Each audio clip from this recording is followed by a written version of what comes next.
Eventually, our boat, after 10 days, our boat gave in. It's leaking heavily. We run out of water, run out of food, and exhausted, and run out of answer or any solution. So as the boat started to sink, we swam to shore. Well, a few weeks later, we were sent to a remote island in Malaysia. But there were thousands and thousands of refugees already there. It's hardly had enough food to eat or any medical cares. And, you know, the conditions are so terrible, you're hardly able to leave. I was then asked by a group of people who've been there for some time and had no chance of going anywhere. And we embarked on another journey to Australia.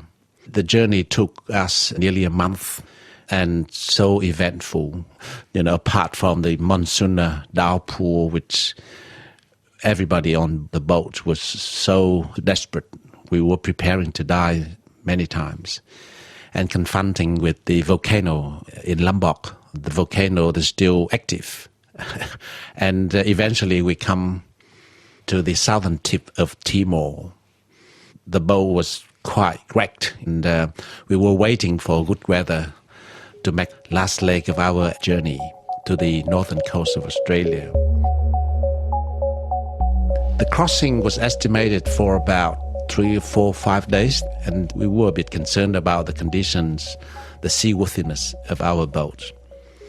On the third day, I was in the wheelhouse of the boat, trying to steer the boat straight. And I saw one of the men standing on the deck of the boat, jumping up and down. He shouted out. I came out and I looked up into that beautiful, clear blue sky and a flock of white seagulls.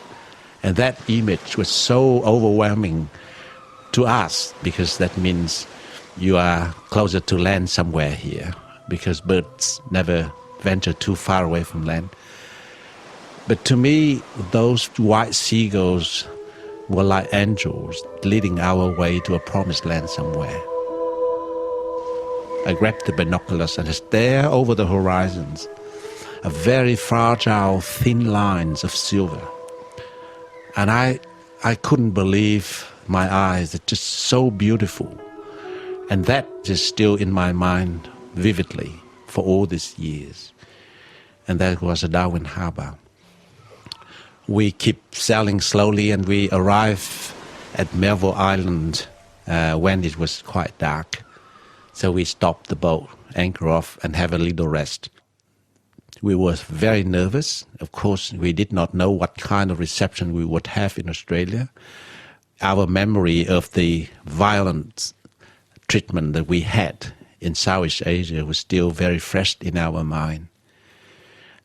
Nevertheless, we prepare ourselves, say a little prayer, and then very early in the morning, about 4 o'clock, 4:30, we chuck clumsily into Darwin Harbour.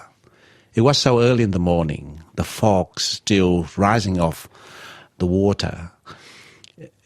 When we get a bit closer, we heard a buzzing noise of an outboard motor coming toward us. People braced ourselves and started to nervously look to see what kind of Coast Guards Australia have in receiving us. We waited and waited, and the noise getting bigger, and the little black dot becoming a tinny.